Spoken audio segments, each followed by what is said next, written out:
কয়েকদিন ধরে তো বিভিন্ন সংগঠন রাজনৈতিক দলের পক্ষ থেকে অনেক ধরনের আলাপ আলোচনা হয়েছে। তার বাইরে আসলে আমার খুব নতুন করে কোনো তথ্য দেওয়ার নাই। প্রথমত আমি বিশেষজ্ঞ নই, যতটুকু পড়াশোনা করেছি সেই জায়গা থেকে নতুন করে কিছু বলার নেই। তারপরেও দুই তিনটা ফোকাস পয়েন্ট নিয়ে একটু কথা বলতে চাই। প্রথম হচ্ছে যে এই সরকারের নৈতিকভাবে এই বাজেট দেওয়ার নৈতিকতা নাই। সেই জায়গা থেকে আমরা প্রতিবাদ জানাই যে এই বাজেট অবৈধভাবে দেওয়ায়। তাদের নৈতিকতা না থাকলেও জোর জবরদস্তি করে হলেও তারা রাষ্ট্র চালাচ্ছে। সুতরাং আমরা যতদিন পর্যন্ত তাদেরকে টেনে হিসড়ে না নামাতে পারি ততদিন পর্যন্ত তারা রাষ্ট্রযন্ত্রকে ব্যবহার করে জনগণের ভ্যাট ট্যাক্সের করের টাকা তুলছে এবং সেটা খরচ যেভাবে করছে তার একটা ফিরিস্তি, এবং সেটা কিভাবে খরচ করছে সেটা জনগণের সামনে রাজনৈতিক দল হিসেবে আনাটা আমাদের দায়িত্ব, আলোচনা তোলাটাও আমাদের দায়িত্ব। মঞ্জু ভাই এবং কায়ুম ভাই যেটা বলেছিলেন এটা ঠিক, যে এই দেশের সাধারণ মানুষ, মঞ্জু ভাই একটা ভালো উদাহরণ দিয়েছেন যে একজন রিক্সাওয়ালা, যে সেও জানে না অগোচরে সে প্রতিনিয়ত একটা সাবান কিনতে গিয়ে, তেল কিনতে গিয়ে, রাস্তার ফুটপাত থেকে একটা রং চা খেতে গিয়েও কিন্তু সরকারকে ভ্যাট ট্যাক্স দিচ্ছে। সেই ভ্যাট ট্যাক্সের টাকা সরকারি দলের নেতারা লুটপাট করে দেশেও রাখছে না, এখন দেশের বাইরে পাচার করছে। আপনারা জানেন কিনা আমি জানি না, এতদিন সবার সম্পদ পাচারের ঠিকানা ছিল ইউরোপ এবং আমেরিকা, এখন মিডল ইস্ট, আফ্রিকান কান্ট্রিগুলো। কারণ ওয়েস্টার্ন কান্ট্রিগুলো দুর্নীতিবাজদেরকে তো নিষেধাজ্ঞা দিচ্ছে, সম্পদ জব্দ করছে। এই পরিস্থিতিতে তারা এখন মধ্যপ্রাচ্য এবং আফ্রিকান দেশগুলো বেছে নিয়েছে। একটু খোঁজ খবর রাখলে, চোখ রাখলে জানতে পারবেন। আমি দুইটা বিষয় একটু টাচ দিতে চাই সংক্ষিপ্ত সময়ের মধ্যে। প্রথমত শিক্ষার বিষয়টা যদি আমরা দেখি, বাংলাদেশের মতো একটা ওভার পপুলেটেড অনুন্নত কান্ট্রি, এখনো আপনার যেখানে প্রায় 75% মানুষ গ্রামে বাস করে, এবং গ্রামের স্কুলগুলো, এখানে আমরা যারা এসেছি ইনক্লুডিং আমার মনে হয় টপ লিডাররা গ্রাম থেকে এসেছেন, প্রাইমারি স্কুলগুলো, হাই স্কুলগুলো, সেখানে শিক্ষার মান, শিক্ষার উপকরণ এবং বর্তমান যে শিক্ষা ব্যবস্থা তাতে শিক্ষারা কতটুকু মানসম্মত শিক্ষা পাচ্ছে, যেখানে পুরো বিশ্ব এখন প্রযুক্তির দিকে এগিয়ে যাচ্ছে, সেখানে আমাদের শিক্ষা খাতের তো বাজেট ডে বাই ডে বাড়বে। এই সরকারও যদি স্মার্ট বাংলাদেশের কথা বলে, ডিজিটাল বাংলাদেশের কথা বলে, তো বাড়বে।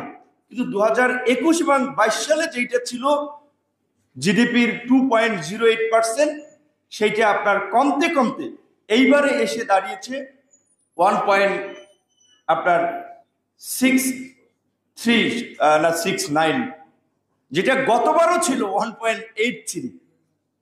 এইভাবে গ্রাজুয়ালি কমতেছে। তাহলে কি আমরা শিক্ষাক্ষেত্রে কি ইউরোপ আমেরিকার মতো খুব এগিয়ে যাচ্ছি? বাস্তবতা দেখি আমাদের কোনো উচ্চশিক্ষিত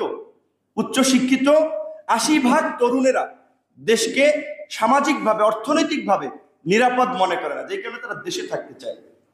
তার এই যে আগামীর প্রজন্ম নিয়ে আপনারা বাংলাদেশ গড়বেন, প্রজন্মের জন্য একটা বাংলাদেশ রেখে যাবেন, সেটা শিক্ষার দিকে এই কুশিক্ষিত সরকারের কোনো নজর নাই।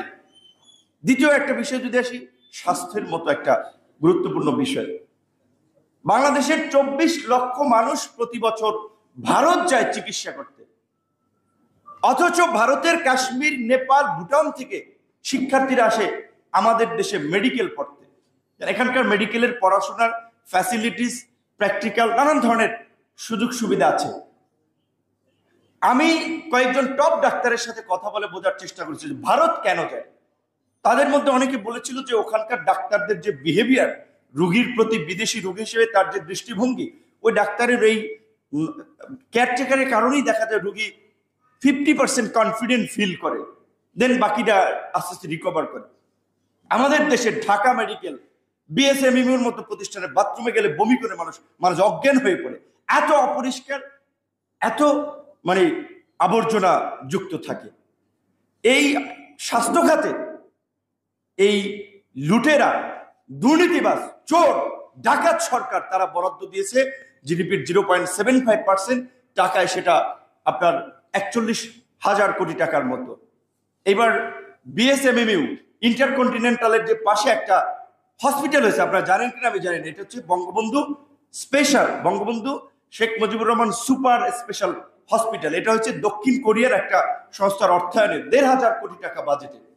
সেদিন 2টি টেলিভিশন চ্যানেলে নিউজ করেছে, বিদেশি ভিক্ষার টাকায়ও এই চোরেরা লুটপাট করে যন্ত্রপাতি ক্রয় থেকে শুরু করে একটা আন্তর্জাতিক মানের হসপিটাল করতে চেয়েছে বাইরের সংস্থা, তারা টাকা দিয়েছে। কিন্তু এই চোরেরা নিয়োগ থেকে শুরু করে প্রত্যেকটি যন্ত্রপাতি ক্রয় থেকে এতটা দুর্নীতি করেছে, সেই প্রতিষ্ঠান খুব ক্ষুব্ধ হয়েছে এবং এখন পর্যন্ত প্রতিষ্ঠানটা চালু হয় নাই। নাম দিয়েছে জাতির পিতা শেখ হাসিনার বাবার নাম বেইচে আজকে শেখ হাসিনার লোকেরা এইভাবে চুরি চামারি করছে। সে হসপিটালটা চালু করেনি। ওই প্রতিষ্ঠানের আরো অগ্রাধিকার ছিল আরো একটা হসপিটাল করে দেওয়া, এই ১,৫০০ কোটি টাকা। তাহলে ৪১,০০০ কোটি টাকা স্বাস্থ্য খাতে বরাদ্দ দিয়েছে। এই রকমের ৩টা হসপিটাল করতেও তো আপনার ৩-১৫-৪৫,০০০ কোটি টাকা লাগবে, তাহলে ৩টা হসপিটালও তো করা যাবে না। তাহলে বাংলাদেশের ৬৪টা জেলা ৬০০ উপজেলার কি চিকিৎসা দেবে? যার টাকা আছে এই বিনা ভোটের এমপি মন্ত্রী চোরেরা সরকারি বরাদ্দের নামে লুটপাট করে তার দেশের বাইরে চিকিৎসা নেবে, আর আমরা না খেয়ে মারা যাবো। যেহেতু সময় সংক্ষিপ্ত, সিনিয়র নেতৃবৃন্দ বক্তব্য রাখবে। আরেকটি কথা বলে শেষ করবো, সেটি হচ্ছে রাষ্ট্রীয়ভাবে ঘুষ দুর্নীতিকে কোন রাষ্ট্র প্যাট্রোনাইজ করতে পারে না। এমনকি চোরও পাবলিকলি বলে যে চোর দমন করতে হইবে। এই সরকার প্রকাশ্যে তারা এই আজিজ বেনজিরদের মতো যারা লুটপাট করে, বিরোধী দলের জায়গা জমি ব্যবসা প্রতিষ্ঠান দখল করে টাকা পয়সা বানিয়েছে, দেশের টাকা বাইরে পাচার করেছে, এখন দেশে ফিরিয়ে আনবে সরকারকে সেভ করার জন্য। সেজন্য তারা 15% করে এই কালো টাকা সাদা করার সুযোগ দিয়েছে, যেটা সংবিধানের 20-এ বলা আছে অনুপার্জিত কোনো আয় কোনো ব্যক্তি ভোগ করতে পারবে না। তাহলে শেখ হাসিনা সরকার, শেখ হাসিনা সংবিধানের দোহাই দিয়ে সংবিধান বিরোধী কাজ করছে। সংবিধানকে প্রয়োজনে তারা এইভাবে কাটাছেড়া করে তছনছ করে দিচ্ছে।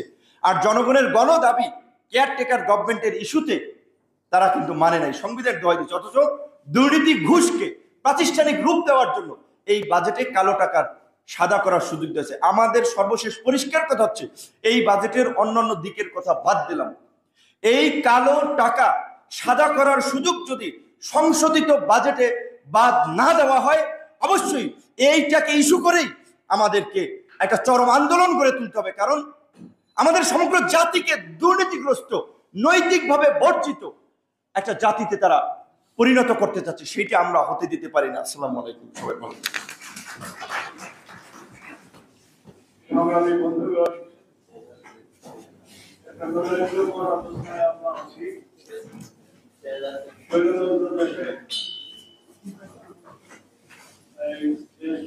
শাসন করছেন। স্বাধীনতার পর থেকে এই প্রক্রিয়া শুরু হয়েছে।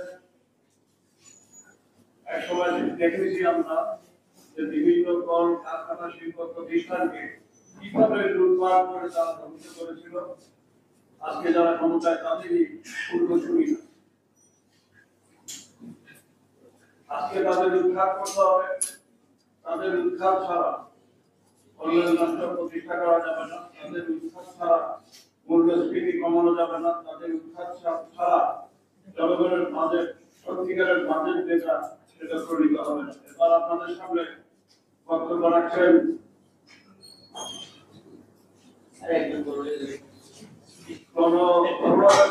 সাধারণ সম্পাদক অ্যাডভোকেট সুব্রত চৌধুরী।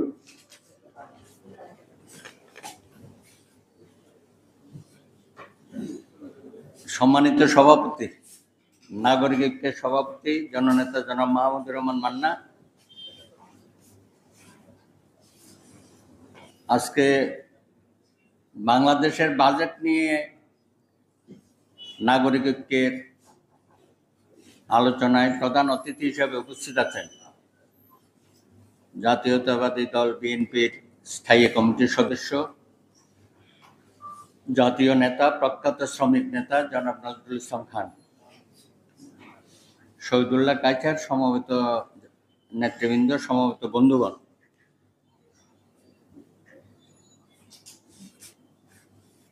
মান্না ভাই একটা বাজেট আলোচনায় আমাদেরকে এখানে নিয়ে এসে একটা নিরুত্তপ আলোচনার মধ্যে ফেলে দিয়েছে।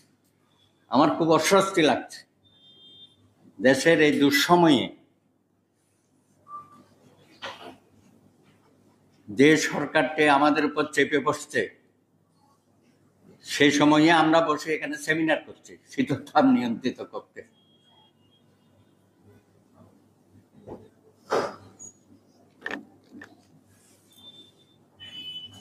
রাজনৈতিক দল হিসাবে বাজেট আলোচনা হয়েছে এরকম চোখে পড়ে নাই। বিএনপি করেছে প্রেস কনফারেন্স, বা অনেকেই করেছে, মিডিয়াকে ডেকে তাদের প্রতিক্রিয়া ব্যক্ত করেছে। সিপিডি করেছে, নিজেরা বক্তব্য দিয়েছে, সেমিনার করেছে।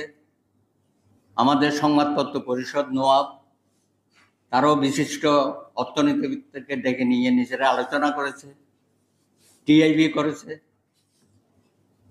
এখন নাগরিকত্ব আলোচনার মধ্যে তাদের সারিতে চলে গেল, এটা আমার জন্য খুবই ভয়ের কারণ।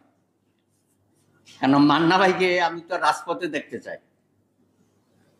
আপনি প্রেস ক্লাবে সাধারণ মানুষকে ডেকে সেখানে আপনি প্রতিক্রিয়া ব্যক্ত করেন, প্রয়োজনে আমাদের সহ একটা মিছিল করি আমরা, শেখ হাসিনাকে কত দ্রুততম সময়ে আমরা ক্ষমতার থেকে দূর করতে পারি, দুঃশাসন দূর হোক। এখনকার এটাই তো আলোচনা, এটাই তো আমাদের রাজনৈতিক নেতাকর্মীদের কাজ হওয়া উচিত। ডক্টর জাহিদ, ওনার টক শো আমরা সবাই দেখছি, তার মেধার স্বাক্ষর আমরা পাচ্ছি। ইতিমধ্যে বাজেট নিয়েও তিনি কথা বলেছেন, আজকে নাগরিকত্বের প্ল্যাটফর্মে লিখিত বক্তব্য উপস্থাপন করেছেন। তো কথা হচ্ছে, আমরা এখন যে জায়গায় দাঁড়িয়ে আছি, সরকার বলছে আমরা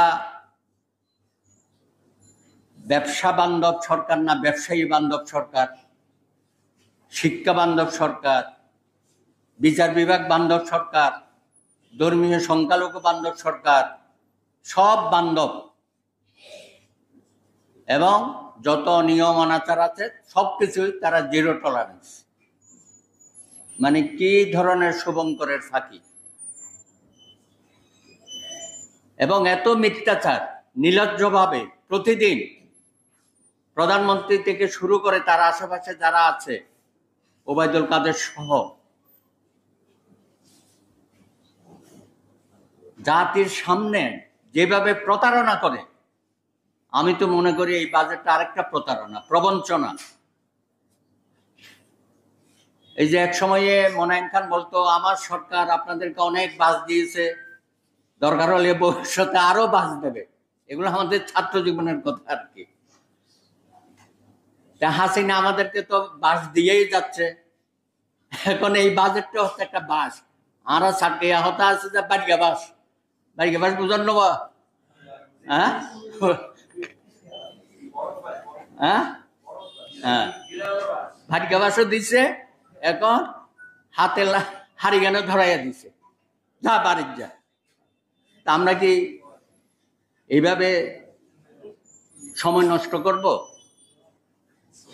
এই যে একজন বক্তা বললো ঈদের পরে আন্দোলন শুরু হবে, আমি সব সময় এসব কথা বলার দরকারটা কি? আন্দোলন কি ঈদ, শুক্র, শনি, পূজা পার্বণ এগুলো দেখে দেখে, পঞ্জিকা দেখে দেখে আন্দোলন হবে? আমরা তো প্রতিনিয়ত আন্দোলনের মধ্যেই আছি। জনগণের পেটে লাথি মারা তো শেষ, জীবন মৃত্যুর নিয়েই আমাদের টানাটানি। সেই অবস্থায় দাঁড়িয়ে রাজনৈতিক নেতা কর্মী হিসাবে আমরা তো হাবুডুবু খাচ্ছি। আমরা আমাদের কর্মপন্থা, আমাদের কর্ম নির্ধারণ এবং জাতির প্রতি আমাদের যে প্রতিশ্রুতি, সেটা তো আমরা ভুলে গেলে চলবে না। আমি মনে করি আমাদের যত রাজনৈতিক দল আছে আমরা ঐক্যবদ্ধ হয়েছি, আমাদের প্রতিদিন প্রতিক্ষণ জনগণের জন্য আমরা উৎসর্গ করেছি, এবং বর্তমান এই বিশ্ববেহাইয়া সরকারকে কত দ্রুত সময়ে আমরা সরাতে পারি সেদিকেই আমাদের মনোনিবেশ করা উচিত। কারণ একজনে বলেছেন, আমার ভাই অ্যাডভোকেট রাষ্ট্র সংস্কারের কাইয়ুম, যে বাজেট নিয়ে আলোচনা করার অর্থই হচ্ছে হাসিনাকে নিয়ে আলোচনা করা। কোনো দরকার আছে? আরেকজন বলছে আমরা সংসদে যাব। কোন সংসদে যাবেন ভাই?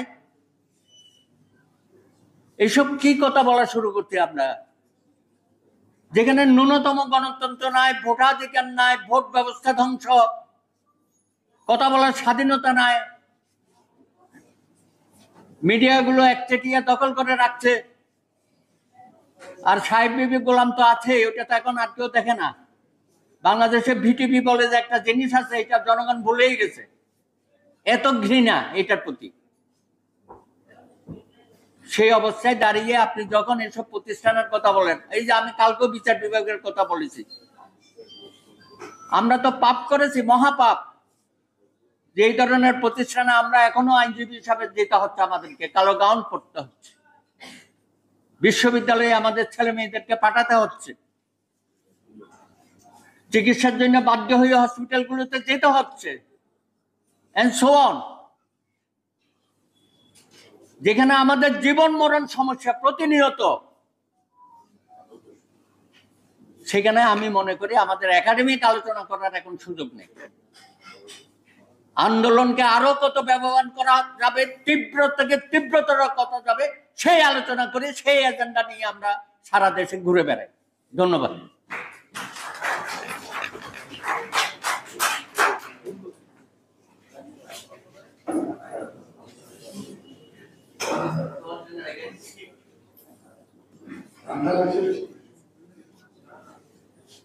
বেশি কি বেশি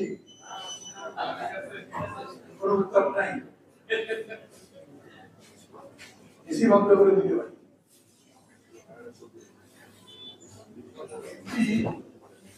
বক্তৃতা করছেন যে নেতারা হাতটা কিন্তু দিচ্ছে না, আমার কাছে বক্তৃতাও প্রাপ্ত হচ্ছে না।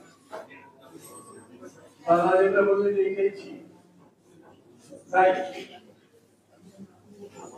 আমি আমার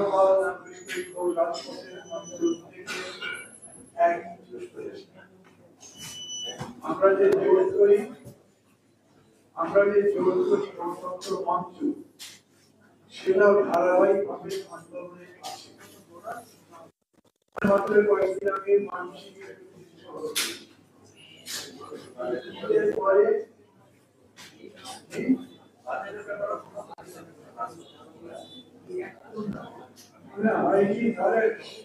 বাজেট নিয়ে তো আলোচনা হয়েছে, আমি শুনতে চাইছি না একটা বাজেট এমন হলো যার জন্য দাম বাড়বে।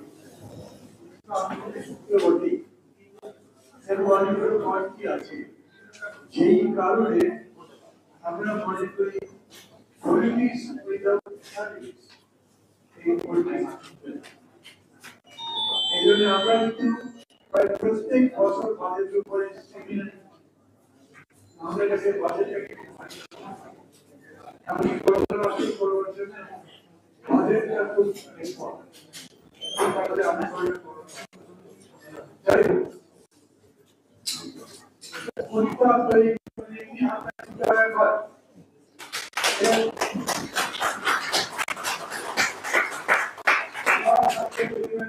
এরপরে কি আলোচনা করবেন, উনি উত্তর তৈরি করবেন। আগেই হাত ছাড়বে উত্তর তৈরি আমাদের গণতন্ত্র মঞ্চের সমন্বয় গণসংহতি আন্দোলনের উদাহরণ জনের সাক্ষী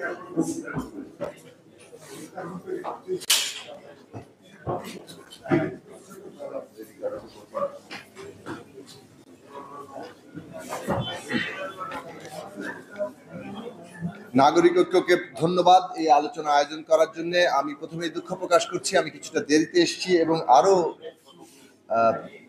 বিনয়ের সাথে আরো বেশি দুঃখ প্রকাশ করছি যে আমাকে এখন একটু যেতে হবে, আমার আরেকটা কর্মসূচিতে যোগ দিতে হবে। নেতৃবৃন্দ আমাকে ক্ষমা করবেন। আমি আসতেছি, আর 5 মিনিটের মধ্যে রওনা দিচ্ছি, 5 মিনিটের মধ্যে রওনা দিচ্ছি। আহ,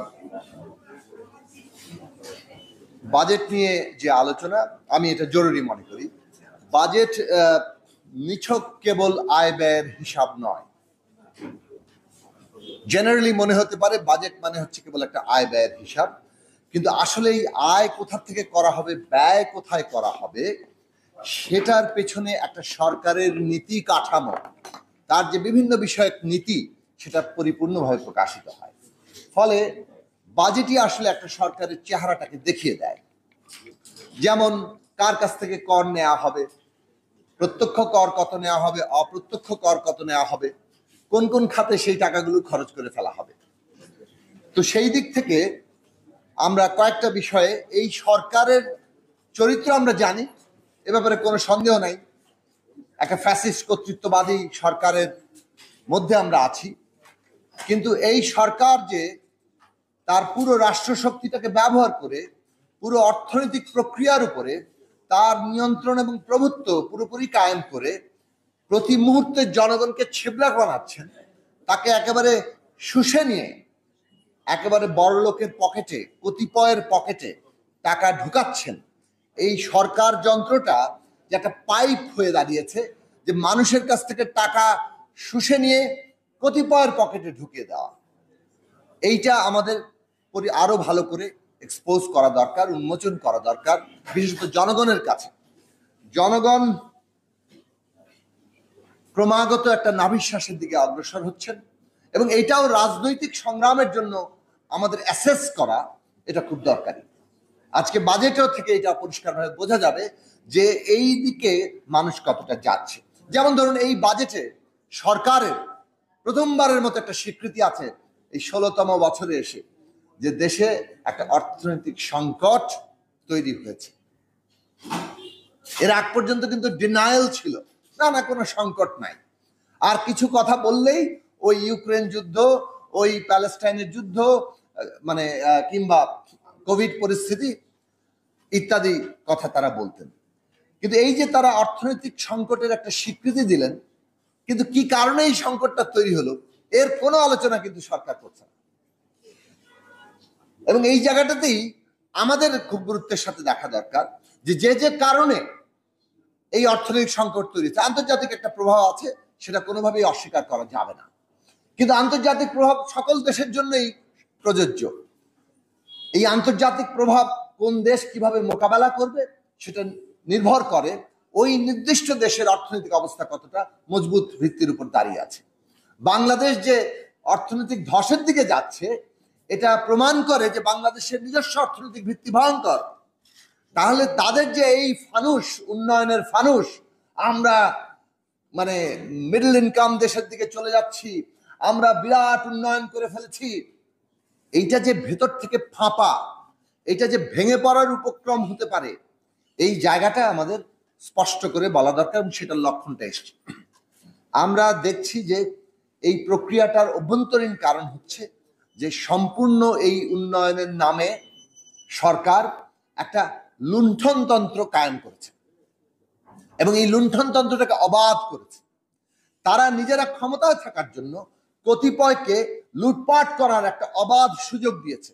যেমন আমরা এস আলমকে দেখি, তিনি 8টা ব্যাংকের মালিক হয়ে যান, 12,000 কোটি টাকা বিদেশে তার বিনিয়োগের খবর পাওয়া যায়, তদন্ত পর্যন্ত হয় না, এমনকি সর্বোচ্চ আদালতে গিয়েও প্রতিকার পাওয়া যায় না। এটা হচ্ছে লক্ষণ। আমি কতগুলো সিমটমের মধ্যে দিয়ে আমার বক্তব্যটা বলতে চাই যে বাংলাদেশে এই যে লুণ্ঠনতন্ত্রটা কায়েম হয়েছে, তার উদাহরণ হচ্ছে 5.5 লক্ষ কোটি টাকা এখন খেলাপি ঋণ। সরকার বলছে 1,84,000 কোটি টাকা, কিন্তু এই টাকা, এই 5.5 লক্ষ বেশি চলে গেছে, কারণ যে সমস্ত ঋণগুলো খেলাপি হিসেবে আছে সেগুলোকে নানাভাবে পুনর্তফসিলের সুযোগ দিয়ে ওগুলো যে খেলাপি ঋণ নয় সেটা দেখানো হয়, কিন্তু আসলে সেগুলো খেলাপি ঋণ হিসেবে আছে। এই টাকা পাচার হচ্ছে, ব্যাংকিং চ্যানেলে টাকা পাচার হচ্ছে, বিরাট বিরাট প্রকল্প থেকে লুট করে টাকা পাচার হচ্ছে, এবং এই সবগুলো টাকা পাচার এর পরিণাম হচ্ছে বাংলাদেশে ডলার সংকট। এখন এই ডলার সংকটটাকে আপনি যদি ঠেকাতে যান, তাহলে আপনাকে এই পাচার এবং এই লুণ্ঠনের পথগুলোকে বন্ধ করতে হবে। কিন্তু সরকার সেটা করতে পারবে না বলে ডলার সংকটটা ক্রমাগত বাড়তেই থাকবে, এবং ডলার সংকট বাড়ার ফলে সে যে সমস্ত নীতিগুলো গ্রহণ করছে, যেমন সংকোচন নীতি, সেটার প্রভাব পড়ছে ক্ষুদ্র এবং মাঝারি শিল্পের উপরে, যার ফলে আমাদের কর্মসংস্থান কমে যাবে, আমাদের বিনিয়োগ কমবে। এই ডলার সংকোচনের প্রভাব এমনকি রপ্তানি খাতের উপরে পড়তে পারে। তাদের প্রতিযোগিতা সক্ষমতা বিভিন্ন জায়গায় একটা ঝুঁকির মধ্যে পড়তে পারে। তাহলে অর্থনীতিতে সরকার যে তার ইনবিল্ট সমস্যা মানে গঠনগতভাবে সে যে একটা লুণ্ঠনতন্ত্রের উপর নির্ভরশীল, সে যে কেবলমাত্র ব্যবসায়ীদের নয়, জেনারেল আজিজ কিংবা সাবেক আইজিপি বেনজির আহমেদ এদের মতো লোক পুরো রাষ্ট্র প্রশাসনের মধ্যে তৈরি করে রেখেছে। এই লুণ্ঠনতন্ত্র থেকে বেরিয়ে যাওয়া সরকারের পক্ষে অসম্ভব বলেই সে এমন কতগুলো পদক্ষেপে যাবে যেটা অর্থনীতিকে একটা চক্রের মধ্যে ফেলবে, যে চক্র হচ্ছে আরো খারাপের দিকে যাওয়া। এই হচ্ছে বাংলাদেশের ঠিক বর্তমান বাস্তবতা, এবং সেই বাস্তবতার মধ্যেই আমরা দেখতে পাচ্ছি যে তারা আরো ভয়ঙ্কর কাজটি করছেন, সেটা হচ্ছে আমাদের দেশকে, দেশের মানুষকে আরো বেশি ঋণ নির্ভর করছেন। কেবল অভ্যন্তরীণ ঋণ নয়, ব্যাংকগুলোকে তারা বিপদে ফেলছেন, শিল্প উদ্যোক্তারা তারা বিপদে পড়বেন কেবল সেই জায়গা থেকে নয়, বৈদেশিক ঋণ, এবং সেই বৈদেশিক ঋণ আনট্রান্সপারেন্ট মানে অস্বচ্ছ, সাপ্লায়ার্স ক্রেডিট তার মধ্যে অনেক বেশি, যার কোনো শর্ত আমরা জানি না। এই যে বাংলাদেশকে ঋণের জালে আবদ্ধ করে ফেলছে, এইটা হচ্ছে বাংলাদেশের ভবিষ্যতের জন্য, যে কোনো ভবিষ্যৎ সরকারের জন্য। এই সরকার তো চলে গেলেই সব সমস্যার সমাধান হয়ে যাচ্ছে না, কারণ যে কোনো ভবিষ্যৎ সরকারের জন্য এই বিরাট ঋণের জাল এক ভয়াবহ বোঝা হিসেবে সামনে আসবে। সুতরাং যে আলোচনাটা এখানে আমাদের নেতৃবৃন্দ করেছেন, যে বাজেটে একটা জনগণের পক্ষে, সেটার নাম যাই দিন না কেন, গণমানুষের কল্যাণ রাষ্ট্র অন্যান্য, কিন্তু জনগণের পক্ষে ন্যূনতম নীতি নেওয়ার অর্থ হচ্ছে সাধারণ মানুষের মধ্যে কিভাবে যাবে, সাধারণ মানুষের কাছে রাষ্ট্রের এবং সরকারের যে উন্নয়ন সেবা সেগুলো কিভাবে পৌঁছাবে, তার কিভাবে নিত্য প্রয়োজনীয় জীবনের উন্নতি ঘটবে। এখন দেখুন আমাদের শিক্ষার অবস্থা, আপনারা এখানে তথ্য আকারে বলেছেন যে এইখানে জিডিপির অনুপাত আপনার হচ্ছে 1.98, এর মধ্যে আছে রূপপুরের পারমাণবিক প্রকল্পটা বাদ দিলে এটা 1.69 চলে আসে।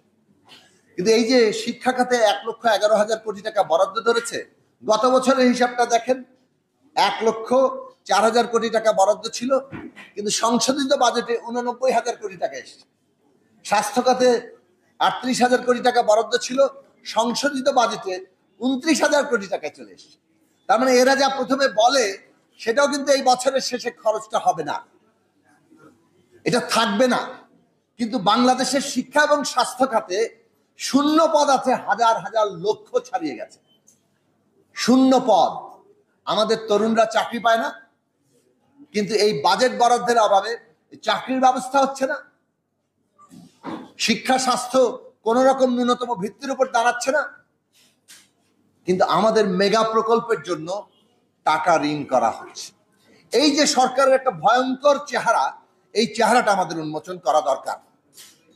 আজকে বাংলাদেশে এই রকম মূল্যস্ফীতির সময়, যখন সরকার মূল্যস্ফীতি টানছে না, দেশের মানুষকে সামাজিক সুরক্ষার কথা বলছে, কিন্তু সেখানে 1 টাকাও বাড়ানো হয়নি। বিআইডিএস বলছে 15% মূল্যস্ফীতি, কিন্তু আমরা যদি একটু হিসেব করি খাদ্যপণ্যের দিক থেকে, সাধারণ মানুষের নিত্য প্রয়োজনীয় জিনিসের দিক থেকে, তাহলে এই মূল্যস্ফীতি 20-25-এর জায়গাতে পৌঁছে যাবে। সামগ্রিক মূল্যস্ফীতি যে জায়গায় পৌঁছাচ্ছে, তাতে বাংলাদেশের জনগণের জীবনে যে নাভিশ্বাস উঠছে, আমাদের বরং এখন ঠিক করা দরকার, যেটা একটু আগে সুব্রত দা বললেন, আমরা এই রাজনৈতিক দলগুলোকে, জনগণের এই বিক্ষোভকে সত্যিকার অর্থে ধারণ করে এই সরকারকে ক্ষমতা থেকে বিদায় দেওয়ার জন্য সাংগঠনিক রাজনৈতিক প্রস্তুতি নিতে পারছে কিনা, সেটাই এখন প্রত্যেক দলের আলোচনার জরুরি বিষয়, এবং দ্রুততম সময়ের মধ্যেই আমাদের সেই প্রস্তুতি গ্রহণ করা দরকার। মনে রাখা দরকার, রাজপথে আমাদের টিকে থাকতে হবে, লড়াই করে টিকে থাকতে হবে। সেই উদ্দীপনা আমাদের সমস্ত জনগণের মধ্যে ছড়িয়ে দেওয়া দরকার। আমাদের কর্মীদেরকে সেভাবে প্রস্তুত করা দরকার। ওরা দমন পীড়ন করবে, ওরা ষড়যন্ত্র করবে, ওরা সমস্ত আন্দোলনকে সাবোটাজ করার জন্য নানা ধরনের উদ্যোগ গ্রহণ করবে। সেই সব কিছু মোকাবেলা করে গণতান্ত্রিক সংগ্রাম কিভাবে বিজয়ী করবে, জনতার স্রোত, লক্ষ মানুষ, কোটি মানুষ কিভাবে রাজপথ দখল করবে, সেই জায়গাটা আজকে আমাদের জরুরি বিষয়। এই আলোচনা সেই আলোচনার দিকেই নিয়ে যাওয়ার একটা আমাদেরকে প্রেরণা দিবে, সেই আশা রেখে আপনাদের সবাইকে ধন্যবাদ জানিয়ে আমি আমার বক্তব্য শেষ করছি। নাগরিক ঐক্যকে ধন্যবাদ জানাচ্ছি।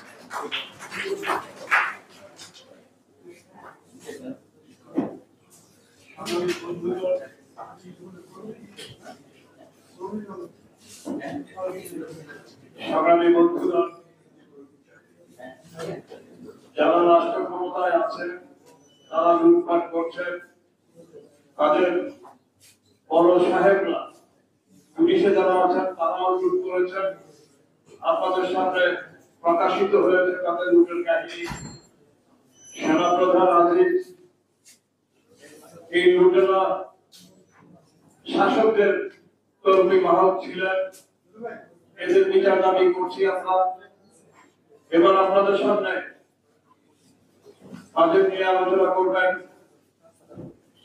গণতন্ত্র মঞ্চের অন্যতম নেতা, বিপ্লবী ওয়ার্কার্স পার্টির সংগ্রামী সাধারণ সম্পাদক সাইফুল হক।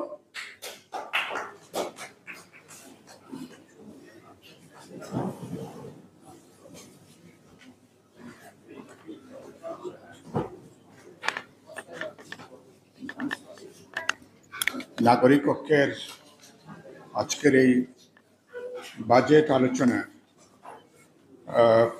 সংগ্রামী সভাপতি, নাগরিক ঐক্যের সভাপতি জননেতা মাহমুদুর রহমান মান্না, বিএনপির স্ট্যান্ডিং কমিটির সংগ্রামী সদস্য জননেতা নজরুল ইসলাম খান সহ জাতীয় নেতৃবৃন্দ, সুধীমণ্ডলী, গণমাধ্যমের বন্ধুগণ, আপনাদের সবাইকে আমি শুভেচ্ছা এবং অভিনন্দন জানাই। আমি শুরুতেই জনাব মাহমুদুর রহমান মান্নার পক্ষে ডক্টর জাহেদ, তিনি যে গুরুত্বপূর্ণ বক্তব্যটা উত্থাপন করেছেন সেজন্য নাগরিক ঐক্যকে, মাহমুদুর রহমান মান্না এবং ডক্টর জাহেদকে ধন্যবাদ জানাই। এর খাতোয়ারি আলোচনা করবার সময় বা সুযোগ এই মুহূর্তে আমাদের জন্য নেই। এর থেকে সেলিয়েন্ট ফিচার যেগুলো, গুরুত্বপূর্ণ যে কথাগুলো মনে করি আমার দিক থেকে বলা দরকার, সেগুলো আমি আপনাদের মনোযোগ আকর্ষণ করতে চাই। প্রথম হচ্ছে যে বাজেট, এবার বাজেট তো বলা হচ্ছে যে ব্যয় সংকোচের একটা বাজেট। বাংলাদেশের স্বাভাবিকভাবে যে বাজেটের কলেবর যেরকম হওয়া দরকার সে তুলনায় বাজেট অত বিরাট কোনো বাজেট না। এটাকে খুব উচ্চাভিলাষী বাজেট বলবার তেমন কোনো সুযোগ এবছরের বাজেটে অন্তত নেই। উচ্চাভিলাষী বাজেট করবার জন্যে যে অবস্থা দরকার সেটা নাই। রাষ্ট্রীয় কোষাগারগুলো প্রায় খালি, অনেকগুলো ব্যাংকের লালবাতি জ্বলছে, ফাইন্যান্সিয়াল ইনস্টিটিউশনগুলো নানা ধরনের দুর্যোগ দুর্গতির মধ্যে আছে, অর্থ পাচার থেকে শুরু করে চূড়ান্ত অব্যবস্থাপনা চলছে। বাংলাদেশ ব্যাংক একটা নিয়ন্ত্রণকারী প্রতিষ্ঠানের পরিবর্তে বাস্তবে এটা বলতে পারেন লুটেরা ব্যবসায়ীদের একটা সমবায় সমিতিতে বাংলাদেশ ব্যাংক এটা এখন পর্যবেসিত হয়েছে, খুবই দুর্ভাগ্যের। আর ইতিমধ্যেই নাগরিক ঐক্য যে হেডলাইনটা করেছেন, নৈতিকতাহীন অর্থনীতির সালতামামি। নৈতিকতার প্রশ্নটা আসছে কেন? আপনি ক্ষমতায় আছেন, আপনি তো জনগণের ম্যান্ডেটে ভোটে আপনি ক্ষমতায় নাই। তো যে সরকার জনগণের ভোটে বা সমর্থনে পপুলার ম্যান্ডেটে ক্ষমতায় নাই, সেই সরকারের জনগণের উপরে কোনো কর আরোপ করা, কোনো ট্যাক্স আরোপ করার তার কোনো নৈতিক কোনো অধিকার থাকে না। ডক্টর জাহিদ এখানে উল্লেখ করেছিলেন, আমেরিকায় যখন সিভিল ওয়ারের পরপর যখন মার্কিনীরা যখন তারা তাদের আইনি প্রতিষ্ঠানগুলোতে প্রতিনিধিত্ব দাবি করেছিলেন, ব্রিটিশরা সেটা অস্বীকার তারা করছিলেন। মার্কিনিরা তখনই বলছিলেন, যদি আমার প্রতিনিধিত্ব না থাকে সরকার বা রাষ্ট্র পরিচালনায়, তাহলে তো আমার ট্যাক্স দেবার কোনো প্রশ্ন নেই। বাংলাদেশে এই প্রশ্নটা ইতিমধ্যে আমরা নানা পর্যায়ে এটাকে আমরা উত্থাপন করেছি যে নো ট্যাক্স উইদাউট রিপ্রেজেন্টেশন। যে সরকারের মানুষের সমর্থন নাই, ভোট নাই, ম্যান্ডেট নাই, সেই সরকারের প্রকারান্তরে বাজেট দেবার যে পলিটিক্যাল অথরিটি, তার যে রাজনৈতিক ক্ষমতা বা তার যে নৈতিক তার যে ক্ষমতা, সেটা পর্যন্ত বাস্তবে সরকারের নাই। তারপরে তারা একটা বাজেট দিয়েছেন, বাজেটের চেহারা খুবই পরিষ্কার। সরকার যাদের ভরসায় তারা এখনো পর্যন্ত ক্ষমতায় টিকে আছেন, সরকার প্রকারান্তরে তাদের জন্য প্রত্যক্ষ পরোক্ষভাবে তাদের পক্ষে যে এই বাজেট দেওয়া হয়েছে, আমরা ঘাটতি বাজেট আলোচনা হয়েছে। 2,56,000 কোটি টাকার উপরে এখানে ঘাটতি বাজেট। আপনাকে এই বছরে শুধুমাত্র ঋণের শোধ পরিশোধ করতে হবে 1,14 কোটি টাকার উপরে, আর আপনাকে 1.5 লক্ষ কোটি টাকার উপরে আপনাকে ঋণ সংগ্রহ করতে হবে। ব্যাংকগুলোতে তারল্য সংকট, অনেকগুলো ব্যাংকে কোনো টাকা পয়সা নেই, চেক বাউন্স হয়ে যাচ্ছে, তারা টাকা দিতে পারছে না তারা। সেখানে আপনি আবার ব্যাংক থেকে ধার করবেন, বাস্তবে সেই সুযোগ পর্যন্ত অনেক ক্ষেত্রে নাই। সঞ্চয়পত্রের উপরও নাকি সরকার হাত দেবে, সঞ্চয়পত্রের যে সুদ এবং এগুলোর ক্ষেত্রে এসে। তো এরকম একটা ভয়াবহ একটা পিকচার, সেটা আমরা দেখছি আমরা। এবং এখানে আরেকটা গুরুত্বপূর্ণ দেখবেন যে তাহলে তারা চলবে কিভাবে। খুবই অনিশ্চিত। তারা 8 লক্ষ কোটি টাকার যে বাজেটটা তারা যেটা দিয়েছেন, সবচেয়ে বেশি বরাদ্দ 56,000 কোটি টাকা জনপ্রশাসন খাতে। এরকম একটা দুর্যোগের দিনে, যখন সংসার চলে না, মানুষের হাড়ি চলে না, বিনিয়োগ নেই, কর্মসংস্থানের ঘাটতি, জাহিদ এখানে উল্লেখ করলেন, যখন মানুষ একদিনের পর আরেকদিনের খাবার যখন অনিশ্চিত অবস্থা, যখন ব্যয় সংকোচ করা দরকার, তখন রাজস্ব বাজেট হচ্ছে সবচেয়ে বেশি একটা একক সেক্টর হিসেবে 56,000 কোটি টাকার উপরে। তো এরকম একটা দুর্দিনে এই শ্বেত হাতি পালার দরকারটা কি? এখানে অনেকগুলো ক্ষেত্রে তো আপনারা তো খরচটা কমিয়ে আনার সুযোগ ছিল, কিন্তু চোরান আসনে ধর্মের কাহিনী, এটা আপনারা জানেন। সামরিক খাতের বাজেট কমেনি, বরঞ্চ কোনো কোনো ক্ষেত্রে বাজেট বৃদ্ধি পেয়েছে। একটু আগে আমি এখানে দেখছিলাম, অনলাইনে দেখছিলাম, র্যাবের কি জিনিসপত্র কিনতে যে 300% বেশি দামে তারপরে সেই জিনিসটা তারপরে কেনা হয়েছে। সামরিক খাত সহ অনুৎপাদনশীল খাতের বাজেট নিয়ে কোথাও কোনো আলোচনা আছে? গণমাধ্যমে কোনো আলোচনা আছে? নাগরিক সমাজে কোনো আলোচনা আছে? রাজনৈতিক দলগুলোর ভেতরে কোনো আলোচনা আছে? বৃহত্তর জনসমাজের কোনো ক্ষেত্রে কোনো আলোচনা আছে? দুই একটা হয়তো ধরে নিচ্ছি সংবেদনশীল বিষয় থাকতে পারে, কিন্তু আপনি ক্রয় সংক্রান্ত বিষয় থেকে শুরু করে এই যে বিশাল যে খরচ, জনগণের তো সেটা জানার অধিকার আছে। আমার খাজনা ট্যাক্সের টাকাটা দিয়ে কোন ক্ষেত্রে কিভাবে খরচ হচ্ছে, এটা পুরোপুরি বলতে পারেন প্রায় একটা নিষিদ্ধ একটা খাতের মতন অবস্থা এখন হয়ে আছে। এগুলো নিয়ে আলোচনা হওয়া দরকার, কথা বলা দরকার। নাগরিক হিসাবে এগুলো সমস্ত তথ্যটা ডিটেলসে মানুষের জানার অধিকারটা, এটাকে নিশ্চিত করা দরকার। খেয়াল করবেন। আর ইতিমধ্যেই আমরা দেখলাম যে বিনিয়োগের তো কোনো সম্ভাবনা নাই, কর্মসংস্থানের পরিস্থিতিটা খুবই শোচনীয় পর্যায়ে তো সেখানে যাচ্ছে ভবিষ্যতের ক্ষেত্রে। এই লোনের এত বড় ঋণ কারণটা কি? রূপপুর পারমাণবিক প্রকল্প থেকে শুরু করে অনেকগুলো সাদা হাতি বাংলাদেশের মধ্যে ইতিমধ্যে ঢুকে দেওয়া হয়েছে। আমি দুটো উদাহরণ বলি। কর্ণফুলী টানেল যেটা করা হয়েছে, গণমাধ্যমের তথ্য হচ্ছে প্রতিদিন এটা মেইনটেনেন্সের জন্য যে খরচটা হচ্ছে, এটা দিয়ে ওই টাকাটাও প্রতিদিন প্রতি মাসে সেই মেইনটেন্যান্সের খরচটা পর্যন্ত উঠে আসছে না। এবং আমি সম্প্রতি চট্টগ্রামে গিয়েছিলাম আমাদের গণতন্ত্র মঞ্চের, তখন সেখানে চট্টগ্রাম বিশ্ববিদ্যালয়ের কয়েকজন টিচার আমার কন্যার ওখানে গিয়েছিলাম, তারা বলছিলেন যে এই টানেল তো অপ্রয়োজনীয় ছিল এবং মানুষজন খুবই কম ব্যবহার করছে। আপনারা গণমাধ্যম যারা আছেন আপনারা নিশ্চয়ই ব্যাপারে আপনারা খবরটা নেবেন। আমার বাড়ি দক্ষিণাঞ্চলে, এখানে বঙ্গবন্ধু এখানে সেতু হওয়ার পরে তারপরে রেল লাইন যেটা করা হয়েছে, এমনকি চট্টগ্রাম থেকে কক্সবাজারের যে রেল লাইন থেকে শুরু করে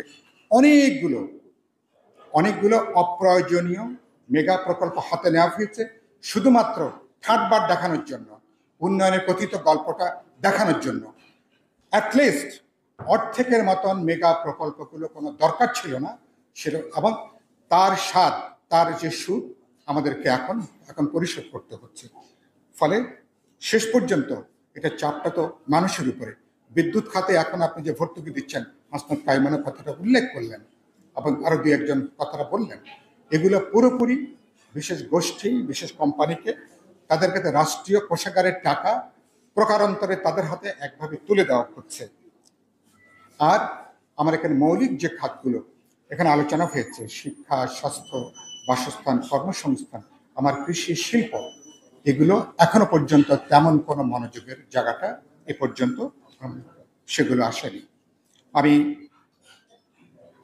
যেটা বলে কথাটা শেষ করব, এরকম একটা প্রেক্ষিতে এই বাজেট নিয়ে আপনি কি আলোচনা করবেন? বাজেট নিয়ে যত আলোচনা জুন মাসের 30শে জুনের মধ্যে, 30শে জুনের পরে, এটা নিশ্চয়ই আপনারা আমার সঙ্গে একমত হবেন, 30শে জুনের পরে বাজেট নিয়ে কোনো আলোচনা নেই। এমনকি আমি নিজে অর্থনীতির ছাত্র হওয়ার পরেও সারা বছর মাঝে মধ্যে খোঁজখবর রাখি, হয়তো বাজেটের দিন আগে বা পরে এই মাসটা কিছু খোঁজখবর রাখি, কিন্তু কোথাও কোনো আলোচনা নাই। পৃথিবীর বহু দেশে বাজেটগুলো 3 মাস 4 মাস পরে পর্যালোচনা হয়, মধ্যবর্তীকালে পর্যালোচনা হয় বাজেট বাস্তবায়নটা কোন পর্যায়ে আসছে। আর 30শে জুন ফাইনালি যে বাজেটটা পাশ হয়, বাস্তবে পরবর্তী অর্থ বছরে যে বাজেট কার্যকারী হয়, পাশ হওয়া বাজেটের সাথে অধিকাংশ ক্ষেত্রে তার কোনো মিল থাকে না, তার কোনো সঙ্গতি থাকে না। কেউ আমরা কোনো খবরও রাখি না। সরকার নানা অধ্যাদেশ জারি করে এসআরও দিয়ে এক খাতের টাকা আরেক খাতে, আরেক খাতের টাকা আরেক খাতে দিয়ে চূড়ান্ত একটা 9-6 সেখানে করা হচ্ছে। নাগরিকদের কোনো অংশের মধ্যে, এমনকি অর্থনীতিবিদরাও যারা ইতিমধ্যে অনেকগুলো সেমিনার আলোচনা করেছেন, কোথাও কোনো আলোচনা 3 মাসে 6 মাসে বাজেটের পর্যালোচনা মধ্যবর্তী জায়গাটা আমার আপনার খাজনা ট্যাক্সে টাকা নিয়ে যেটা করা হচ্ছে, কোথাও এগুলো নিয়ে কোনো আলাপ আলোচনা নাই। সুতরাং এই জায়গাটার ক্ষেত্রে আমি যেটা মনে করি যে এর প্রধান জায়গাটা হচ্ছে, যেহেতু পুরো অর্থনীতিটা একটা দুর্বৃত্ত, মাফিয়া, লুটেরা নির্ভর, সে কারণের জন্য যাদের কথা আপনারা বললেন, এস আলমকে নিয়ে প্রশ্ন তোলা যায় না কেন, সালমান রহমানদেরকে নিয়ে প্রশ্ন ওঠে না কেন, বা এখানে এরকম 15-20টা কোম্পানি সম্পর্কে বলতে পারবেন, প্রশ্ন ওঠে না কেন? কারণ তাদের সমর্থনে, তাদের সাথে অশুভ মেলবন্ধনে এই সরকার ক্ষমতায় আছে। তারা হাত তুলে তারা সমর্থন দিয়েছে যে এই সরকারের প্রতি তারা অনুগত থাকবে। এই সরকারকে যে কোনো মূল্যে ক্ষমতায় থাকার বিনিময়ে এদেরকে যা খুশি করবার একটা লাইসেন্স ইতিমধ্যে দিয়ে দেওয়া হয়েছে।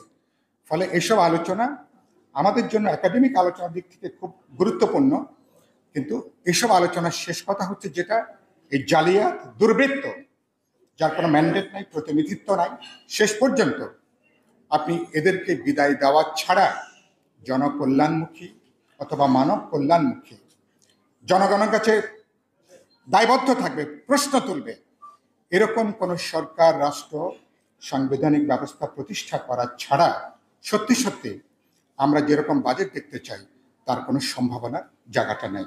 আমি সুতরাং মনে করি যে সে আলোচনাগুলো, আমি কয়েকটা প্রশ্ন উত্থাপন করলাম, এগুলো নিয়ে নিশ্চয়ই আপনারা চিন্তা করবেন, কথা বলবেন, আলোচনা হবে। আমরা বিপ্লবী ওয়ার্কার্স পার্টি গণতন্ত্র মঞ্চের দিক থেকে বিরোধী দল যারা আছেন, এই বাজেটের যে রাজনৈতিক অর্থনীতি, যেটা এই বাজেট পুরো দেশটাকে যে আরো গভীর বিপদের দিকে নিয়ে যাচ্ছে, মানুষ তো ন্যূনতম স্বস্তি চেয়েছিল, বাজেটে একটা স্বস্তি হবে। বাজেটে কোনো একটা ক্ষেত্রে সাধারণ মানুষের জন্য কোনো একটা স্বস্তির কোনো খবর আছে? মানুষের উদ্বেগ কমানোর কোনো নমুনা আছে? কোথাও কোনো নমুনার কোনো কিছু নাই। ফলে দুর্বৃত্ত মাফিয়াদের এই বাজেট, গণপ্রতিনিধিত্বহীন এই সরকারি বাজেট জনগণের কাছে কোনোভাবে গ্রহণযোগ্য না। সুতরাং সেই জায়গা থেকে এই কথাটা বলাই শেষ কথা না। সুতরাং এরকম একটা দুর্বৃত্ত সরকার যতদিন থাকবে, আমাদের দুর্ভোগ, দুর্গতি, দুর্দশা তত বেশি বাড়তে থাকবে। চলেন রাজনৈতিকভাবে আমাদের যে কাজগুলো আছে কত ঐক্যবদ্ধভাবে সংগঠিতভাবে যদি সেই কাজগুলো করতে পারি, তাহলে সম্ভবত বাংলাদেশের যে ভবিষ্যৎ, সেই ভবিষ্যৎকে আমরা তৈরি করতে পারবো।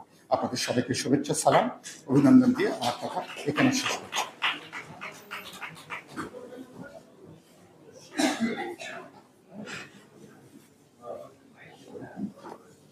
আমার বাংলাদেশ পার্টির নেতা মঞ্জু বলেছিলেন, যারা যেখানে আছে নেতারা সেখানে বসে বক্তৃতা করবে। তখন মিডিয়ার ভাইরা বলেছিলেন না, মঞ্চে গেলে সুবিধা হয়। এখন আমি দেখছি মিডিয়ার বেশি ক্যামেরা সুপারসিস্টেম front to front, face to face. এখন সেখানে বসে বসে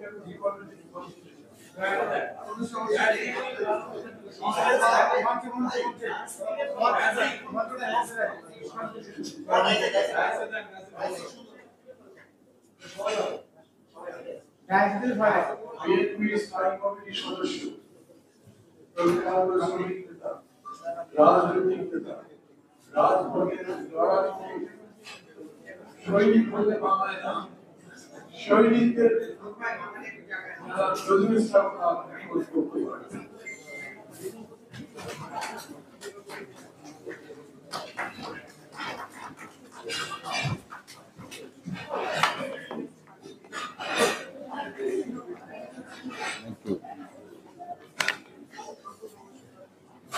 ধন্যবাদ। বিসমিল্লাহির রহমানির রহিম। নাগরিক ঐক্যের আয়োজনে মাননীয় সভাপতি,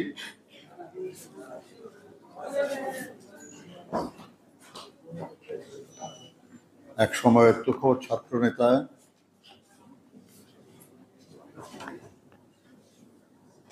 জনপ্রিয় শ্রমিক নেতা এবং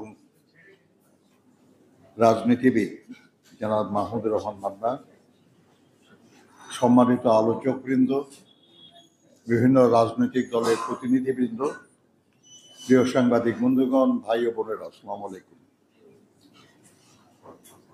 আমরা আজকে এমন একটা সরকারের দেওয়া বাজেট নিয়ে আলোচনা করছি যে সরকারের বাজেট দেওয়ার কোনো ম্যান্ডেট নেই বলেও আমার সহকর্মীরা ইতিমধ্যেই বলেছেন। কিন্তু যে কোনোভাবেই হোক, জোর করে তারা ক্ষমতায় আছেন, অতএব তারা বাজেট দিচ্ছেন এবং সেই নিয়ে আলোচনা হওয়া দরকার এই কারণেই যে যতটা সম্ভব কম যেন ক্ষতি তারা করতে পারে। প্রিয় সাথীরা, আমরা জানি যে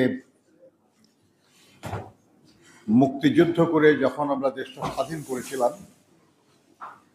1972 সালে, 72-73 সালের বাজেট ছিল আমাদের দেশে 786 কোটি টাকা মাত্র।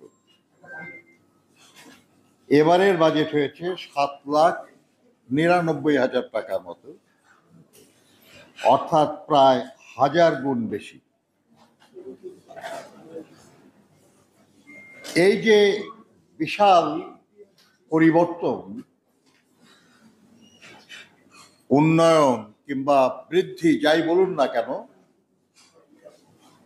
এটা কাদের অর্জন? আমরা জানি যে বাংলাদেশের অর্থনীতি মূলত 3টি ভিত্তির উপর দাঁড়িয়ে আছে: কৃষি, তৈরি পোশাক শিল্প এবং প্রবাসী আয়।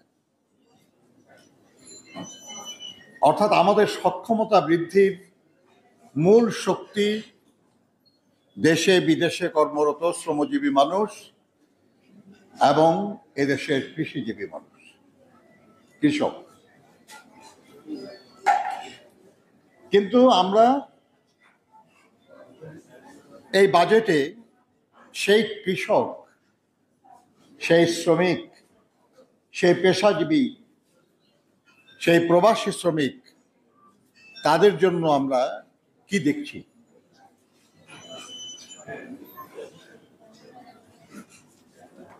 আমরা শুধু শ্রমিকের কথাই বলি, আমি বেসিক্যালি শ্রমিক আন্দোলন থেকে আসা বলেই বলছি আর কি, যে আমাদের দেশে কৃষি বাজেট আছে। আপনি অনেক আমাদের সহকর্মীরা বলেছেন আর কি, যে কৃষি উন্নয়নের উপযোগী বাজেট এটা মোটেও হয় নাই। আমাদের শিল্পর ব্যাপারে বাজেট বলা আছে, স্বাস্থ্যের ব্যাপারে বলা আছে, শিক্ষার ব্যাপারে বলা আছে, প্রতিরক্ষার ব্যাপারে বলা আছে, কিন্তু শ্রমিকদের ব্যাপারে এই বাজেটে সুস্পষ্ট করে কিছু বলা নাই। তাদের মজুরি বৃদ্ধি, তাদের জীবনমান উন্নয়ন, তাদের দক্ষতা বৃদ্ধি, কোনো ব্যাপারেই স্পষ্ট দিক নির্দেশনা এই বাজেটে আমরা দেখি না।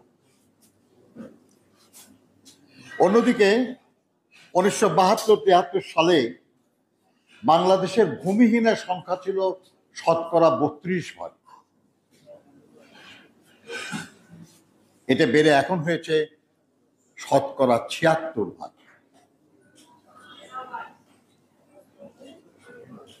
তাহলে কৃষকদের আমরা কল্যাণ করতে পারি নাই,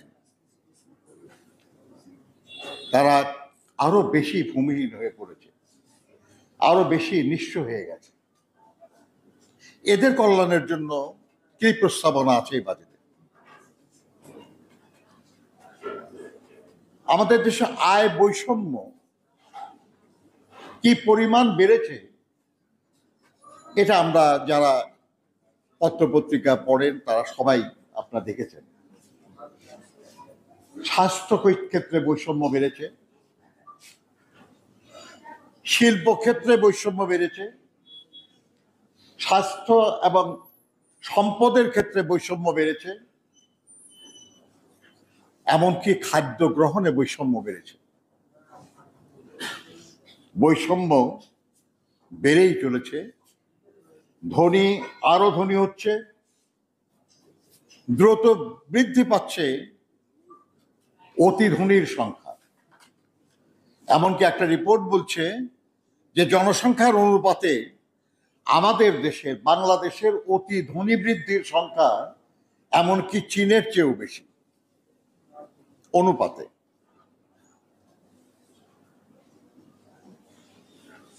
সুইস ব্যাংকের একটা রিপোর্ট বলেছে যে শুধু গত অর্থ বছরে প্রায় 1300 নতুন বিলিয়নিয়ার হয়েছে বাংলাদেশি টাকা। এখন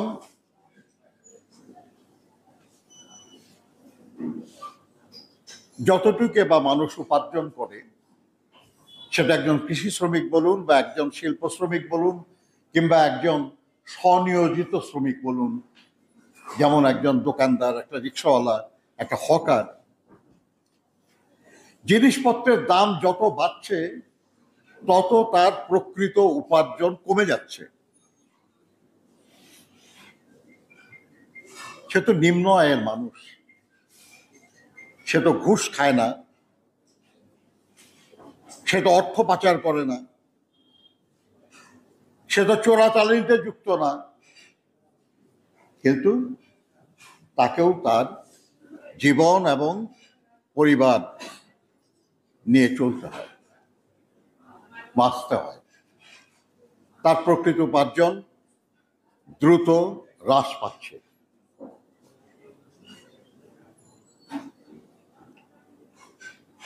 আমরা জানি যে পোশাক শিল্প থেকেই শুধু বাংলাদেশ সরকার প্রায় 80,000 কোটি টাকা প্রত্যক্ষ কিংবা পরোক্ষ কর পান। 80,000 কোটি টাকা। পোশাক শ্রমিকদের সংগঠনগুলি দাবি করছে রেশনিং এ। আমরা জানি যে আমাদের এই দেশেই 1983 সাল পর্যন্ত রেশনিং ছিল।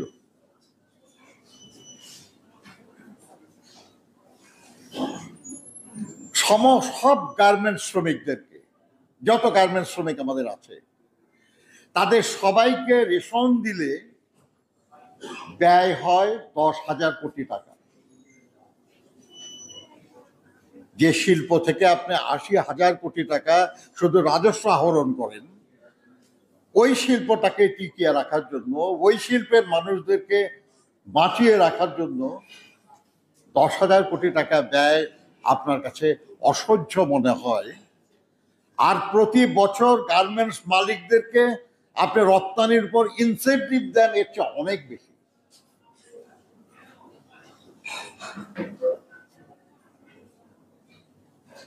কোন দেশে আছি আমরা? এই সরকারের নিয়োজিত প্রধান বিচারপতি দেশত্যাগে বাধ্য হয় এবং তাকে দুর্নীতির দায়ে সাজাপ্রাপ্ত হতে হয়। এই সরকারের নিয়োজিত প্রধান সেনাপতি দুর্নীতির দায়ে অভিযুক্ত।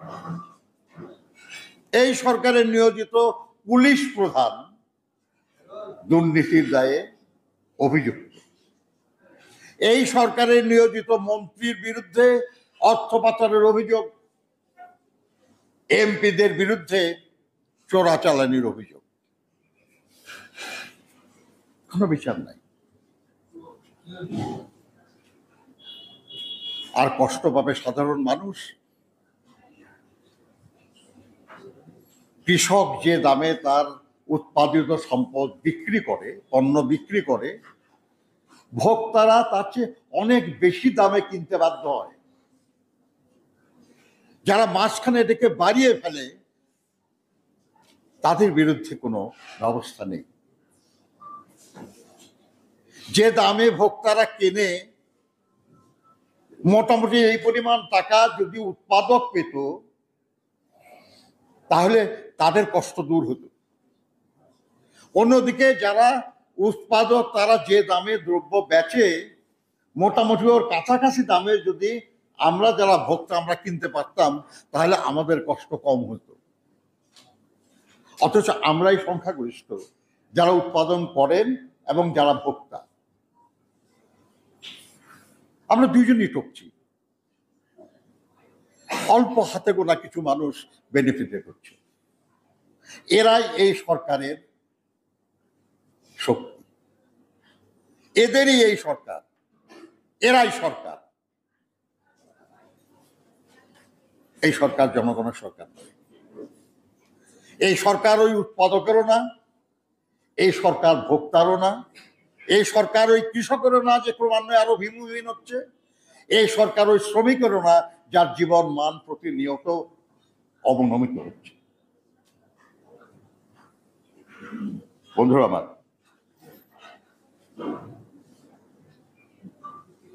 আমরা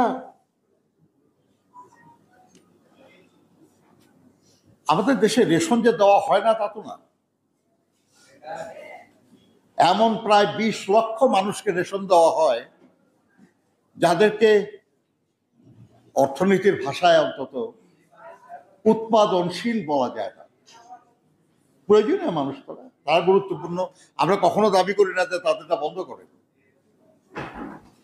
কিন্তু যে উৎপাদন করে, যে সম্পদ জন্মায়, যে সম্পদ সৃষ্টি করে, যে আপনার সক্ষমতা বৃদ্ধি করে, তাকে না দেওয়ার কারণ কি? তার পাওয়াটা তো বৈধ, তার পাওয়াটা তো ন্যায্য, তার পাওয়া প্রয়োজন। কারণ তাকে দিলে তার সক্ষমতা বাড়বে, সে আরো বেশি উৎপাদন করতে পারবে। সে সন্তুষ্ট থাকলে উৎপাদনশীলতা বাড়বে, দেশের কল্যাণ হবে, দেশের উন্নতি হবে। কিন্তু এই ব্যাপারে গুরুত্ব দেওয়ার কোনো প্রয়োজন সরকারের নাই। কারণ সংখ্যাগরিষ্ঠকে সন্তুষ্ট করার কোনো প্রয়োজন এই সরকার অনুভব করে না, কারণ ভোটের কোনো দরকার নাই তাদের।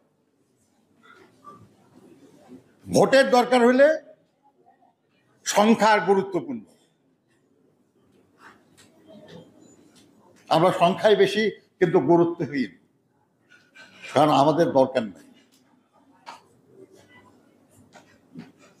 যাদেরকে দিয়ে ক্ষমতায় টিকে থাকা যায় তাদেরকে সন্তুষ্ট করা হচ্ছে। আমাদের দেশে কর্মসংস্থান আরো কমে যাচ্ছে। প্রতি বছর প্রায় 30 লক্ষ মানুষ শ্রমবাজারে প্রবেশ করে, কিন্তু দেশ বিদেশ মিলেও, এমনকি সরকার যেসব স্ট্যাটিস্টিক্স যেটা অনেকেই বিশ্বাস করে না, সেটাও যদি মানি তাহলেও 20 লাখের বেশি কর্মসংস্থান হয় না। তার মানে প্রতি বছর 10 লাখ করে বেকার বেড়ে যাচ্ছে। আবার ক্যাপিটাল মেশিনারিজ, যন্ত্রাংশ, এমনকি কিছু কাঁচামালের উপরও সরকার আরো নতুন করে কর আরোপ করছে, যার ফলে নতুন শিল্প হচ্ছে না। চলমান শিল্পগুলি প্রতিযোগিতায় পিছিয়ে পড়ছে, তারা শ্রমিক ছাঁটাই করছে। একদিকে নতুন কর্মসংস্থান কম হচ্ছে, অন্যদিকে শ্রমিক ছাঁটাই হচ্ছে, তার ফলে বেকারত্ব বাড়ছে। কিন্তু অসুবিধা তো নাই সরকারের। এবার বাজেটে প্রস্তাব করা হয়েছে যে আপনার যে কোনো সরকারি সেবা নিতে হলে আপনাকে আয় করের আওতায় আসতে হবে এবং তাতে বছরে ন্যূনতম 2000 টাকা কর দিতে হবে। এখন সরকারি কোনো সেবা ছাড়া কোনো নাগরিকের বাঁচা সম্ভব? কোনো না কোনো ভাবে তো সরকারি কোনো সেবা লাগেই মানুষের,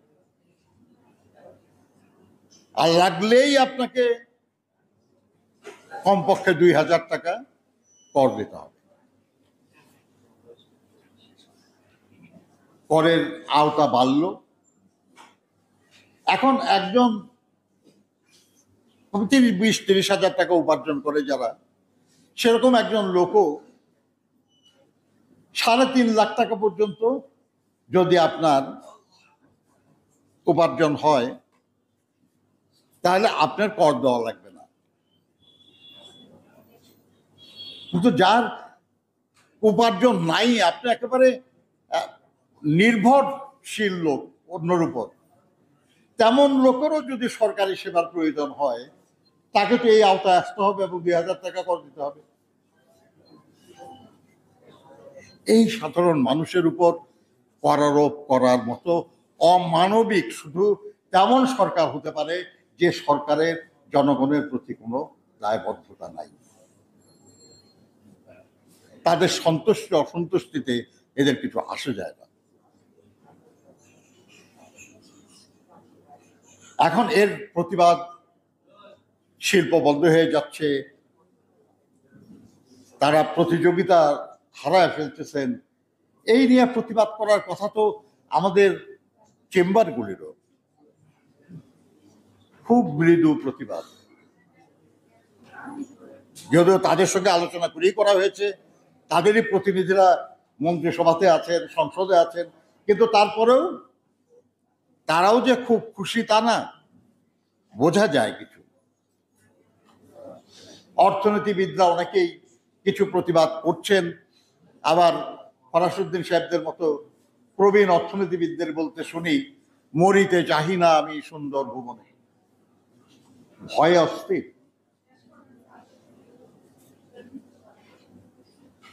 কি হারানোর আছে তাদের আমি জানি না, কিন্তু তারপরেও ভীত, সন্ত্রস্ত। বন্ধুরা আমার, আমাদের এই সময়টা আমাদের খুব খারাপ যাচ্ছে, কোনো সন্দেহ নাই। আমাদের স্বাস্থ্য খাতে যে বরাদ্দ, এই নিয়ে একটা পত্রিকায় দেখলাম যে বিশ্বের 200 দেশের উপর একটা রিপোর্ট করা হয়েছে। 200 দেশের মধ্যে স্বাস্থ্য খাতে মাথা পিছু সবচেয়ে কম বরাদ্দ যে 20টা দেশ, তার মধ্যে বাংলাদেশ। এবং দুর্ভাগ্যক্রমে বলা হয়েছে যে সবচেয়ে কম বরাদ্দ হলো বেনিন, আফ্রিকার একটা দেশ, যুদ্ধবিধ্বস্ত। তার উপরের নামটাই বাংলাদেশে।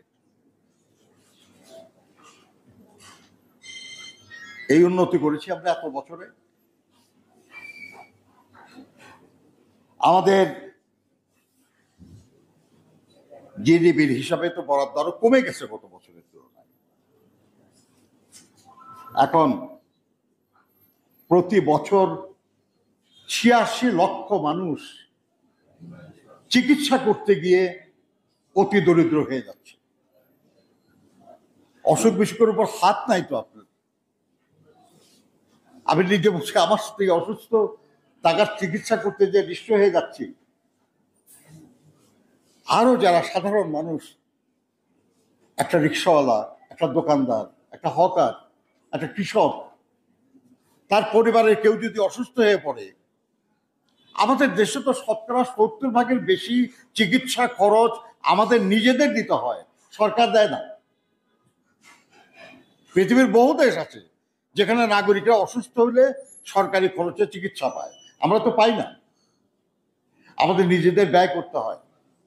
আর এই ব্যয় করতে যেয়ে সরকারি হিসাবেই আমাদের দেশে ৮৬ লক্ষ মানুষ প্রতি বছর আরো দরিদ্র হয়ে যাচ্ছে। আর শুধু ভারতে চিকিৎসা নিতে যাওয়া প্রতি বছর মানুষের সংখ্যা একটু আগ্রাস করেছেন আপনারা আর কি, যে যত লোক ভারতে চিকিৎসা করতে যায় বিদেশ থেকে, তার ৫০% শুধু বাংলাদেশ থেকে যায়।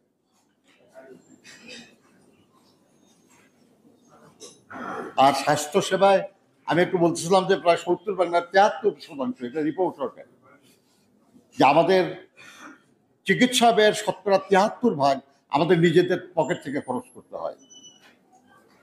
এখন আপনার আমাদের মন্দা এবং খেলাপি ঋণ, এগুলো তো পাচ্ছে, আমরা জানি। অর্থ পাচার চলছেই, সিন্ডিকেট করে ভোক্তাদের শোষণ করা হচ্ছেই, কালো টাকা বেড়েই চলেছে। এই বন্ধ করার কোনো চেষ্টা নাই।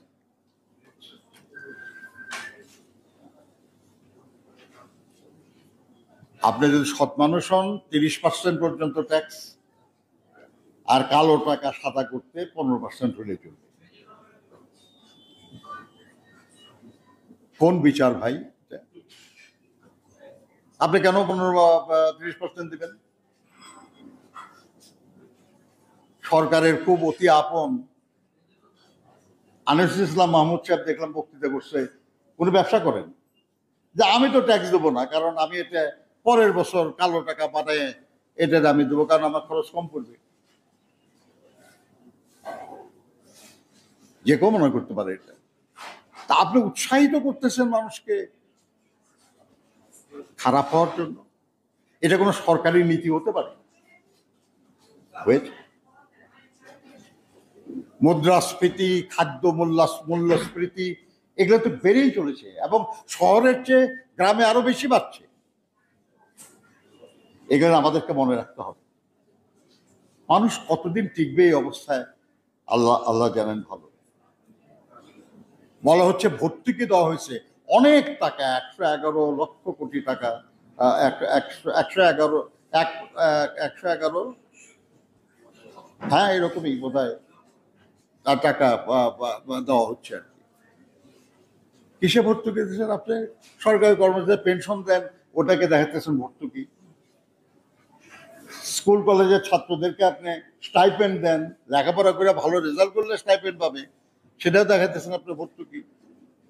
এইভাবে দিতে তো মানে একটা জাগলারি অফ স্ট্যাটিস্টিক্স একটা করা হচ্ছে আর কি। এবং বলতেছেন ডিজিটাল দেশ বানাইতেছেন, মোবাইল ফোনের উপরও ট্যাক্স বাড়ালেন, কম্পিউটার, হ্যাঁ, তারপরে আপনার সফটওয়্যার, এর উপরও ট্যাক্স বাড়ানো হলো। কেমনে হলো ডিজিটাল? কেমনে হবে? বাংলাদেশে ইন্টারনেটের স্পিড এই গোটা দক্ষিণ এশিয়া সবচেয়ে কম, তো আপনার ডিজিটাল হলো কই? কি করে হবে ডিজিটাল? হবে না বন্ধুরা আমার। এখন আমাদের এখানে ব্যাংক লুট চলছেই, শেয়ার বাজার এই গত বাজেট ঘোষণার পর থেকে ক্রমান্বয়ে পড়ছে শেয়ারের দাম। বহু মানুষ আবার নিঃস্ব হয়ে যাচ্ছে। এবং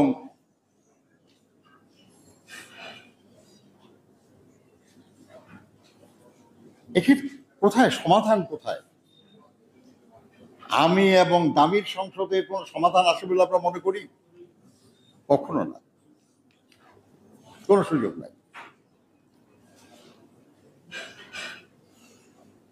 রাষ্ট্রীয় ঋণ বেড়ে যাচ্ছে, আমার সহকর্মীরা বলেছেন ঋণের সুদ বেড়ে যাচ্ছে এবং আমাদেরকে শোধ করতে হবে। যারাই নিয়ে আসা লুট করে পাচার করুক, আলটিমেটলি সেটা আমাদের ঘাড়ে চেপে বসতেছে, আমাদেরকে শোধ করতে হবে। আপনারা একটু খেয়াল করেন, কয়েকদিন আগে দেখলাম পত্রিকায় যে পায়রা যে আপনার ওখানে যে বিদ্যুৎ কেন্দ্র, কয়লা বিদ্যুৎ কেন্দ্র, খরচ হয়েছে 12 না 15 হাজার কোটি টাকা। এমনকি রামপালে খরচ হয়েছে 15-16 এরকম হাজার কোটি টাকা, 18,000 কোটি টাকা। কিন্তু বাঁশখালীতে যে বিদ্যুৎ কেন্দ্র, এটার ক্যাপাসিটি আরো কম। পায়রা এবং রামপাল হলো 1320 মেগাওয়াট, আর বাঁশখালী হলো 1250 মেগাওয়াট। এটাতে খরচ হলো 52,000 কোটি টাকা। কোথায় যায় এই টাকা? কার টাকাই সব?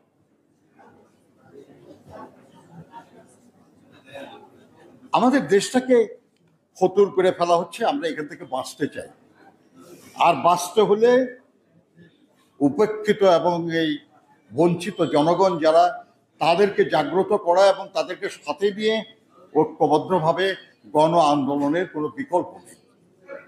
আর সেই লক্ষ্যে এই আলোচনা থেকে আমি আহ্বান জানাবো, আসুন আমরা আরো ঐক্যবদ্ধ হয়ে এই আন্দোলনটাকে বেগবান করি এবং আগামী দিনে জনগণকে মুক্ত করার চেষ্টা করি।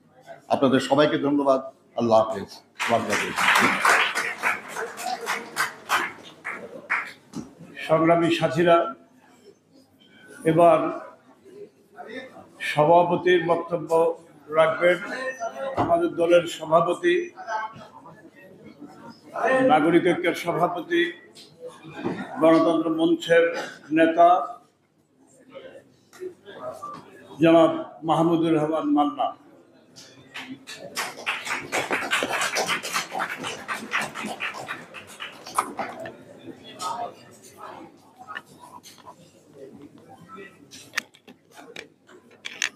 মাঝে মাঝে এই প্রচলনটা বলতে আমার ভালো লাগে, বিশেষ করে পরিস্থিতি বিবেচনায় রেখে। But in the last class, the students are hungry and the teacher is angry. আমি একেবারে লাস্ট পিরিয়ডে, এবং বিভিন্নভাবে সেটা ব্যাখ্যা করা যায়। খুব অল্প কথার মধ্যেই কথাটা শেষ করে ফেলবো।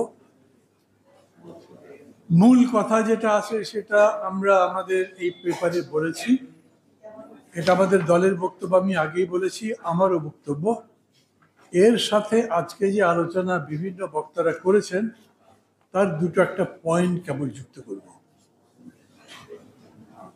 অনুষ্ঠানে যারা যারা আলোচনা করেছেন তাদের ধন্যবাদ দিচ্ছি। বিশেষ করে বিএনপির স্থায়ী কমিটির সদস্য জনাব নজরুল ইসলাম খান, সমবেত সাথীরা, বন্ধুরা, আসসালামু আলাইকুম। কি পরিস্থিতিতে এই বাজেট, এইটা আমি মনে করি আমাদের বিবেচনায় রাখা খুব জরুরি। কি রকম জিনিসের দাম বেড়েছে এবং বাড়ছে, এটা কমবে? বাজেটে সেরকম কোনো সম্ভাবনা নাই। বাজেট উত্তর সাংবাদিক সম্মেলনে অর্থমন্ত্রী বলেছেন, আমরা যে সমস্ত ব্যবস্থা নিয়েছি তাদের দ্রব্যমূল্য করতে পারে, কমতে পারে, মাস 6 অপেক্ষা করুন। ভাবেন, 1 বছরে কার্যকরী একটা বাজেটের 6 মাস পরে কি ইফেক্ট হবে সেইটা বলছেন তিনি। আমাদের রিজার্ভ প্রায় শূন্য। প্রায় শূন্য বলছি কেন, সঠিক ফিগার তো নাই। সর্বশেষ অফিসিয়াল ফিগার অনুযায়ী এটা 12 বিলিয়নের নিচে। আর 2 মাসের মধ্যে আকুল পেমেন্ট সহ অন্যান্যগুলো যখন দিতে হবে তখন কোথায় দাঁড়াবো বলা মুশকিল। সরকার চূড়ান্তভাবে আমদানি রেস্ট্রিক্ট করেছেন, কিন্তু না করলেই কি, কয়েক মাস পরে তো আমাদের ইম্পোর্ট ফাইন্যান্স করবারই কোনো ক্ষমতা থাকবে না। 1,00,000 কোটি টাকার মতো আমাদের ডেট সার্ভিসিং না, ডেটের ইন্টারেস্ট সার্ভিসিং করতে লাগে বছরে।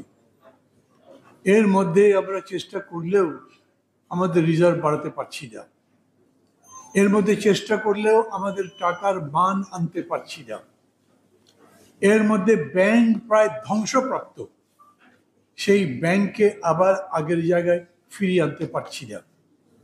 অলিগার্ক যত আছে সরকারের, ওদের পুষ্ট আশ্রিত অর্থ সম্পদের মালিক যারা যেভাবে হয়েছে তাদেরকে দূর করে দিতে পারছি না। এত কিছু সত্ত্বেও আজিজ বেনজিরদের মতো লোকদেরকে তাদের এখনো আশ্রয় প্রশ্রয় দিতে হচ্ছে। অর্থনীতিতে কোনো শৃঙ্খলা আনতে পারবে তারা, এইরকম সম্ভাবনা আছে? কালো টাকা বন্ধ করতে পারবে কোনো ব্যবস্থা আছে? যদি পারতই তাহলে 30% ট্যাক্সের জায়গায় কম করে 15% দিয়ে কালো টাকা সাদা করবার কথা ঘোষণা করত। বুঝে দেখেন, এই রকম একটা পরিস্থিতিতে এই বাজেটটা দেওয়া হয়েছে। এই বাজেট আমাদেরকে কতদূর নিয়ে যাবে? ওই যে পূজার সময় পাঁঠা বলি দেয় না, বলির পাঁঠা যেরকম, আমাদের দেশের অর্থনীতি সেই রকম। এখন ওর মরতে হবে, কতক্ষণ বাঁচবে সেটা নির্ভর করছে লগ্ন আসবার উপরে, পুরোহিতের উপরে। এই অর্থনীতি সম্পর্কে এই সেমিনার করবার সময় প্রথম আমি ব্যক্তিগতভাবে চিন্তা করেছিলাম এটার শিরোনাম করব একটি তৈলাক্ত বাস বেয়ে ওঠার ব্যর্থ চেষ্টা। আমার কেন্দ্রীয় কমিটির অধিকাংশ বা সিনিয়র নেতাদের বলে হলো এই বাঁশ টাস কথাবার্তা বাজেটের জন্য ভালো লাগবে না, বাদ দিয়ে দিলাম। তারপরে এখন অর্থনীতিবিদরাই বলছে এই বাজেট কোনো দিক নির্দেশনা দিতে পারবে না। যেরকম করে সুব্রত চৌধুরী বললেন, এই শুধুমাত্র উত্তাপহীন বাজেট আলোচনা করে কোনো লাভ আছে? বরঞ্চ রাস্তায় যান, উত্তাপ ছড়ান। আমি বলছি মানুষের মনের মধ্যে যে উত্তাপ তৈরি হচ্ছে সেটা ধরতেও তো পারতে হবে। তখন বলিনি, কারণ তখন আমার বক্তব্য রাখার সময় না। সুব্রত বাবুর নেতা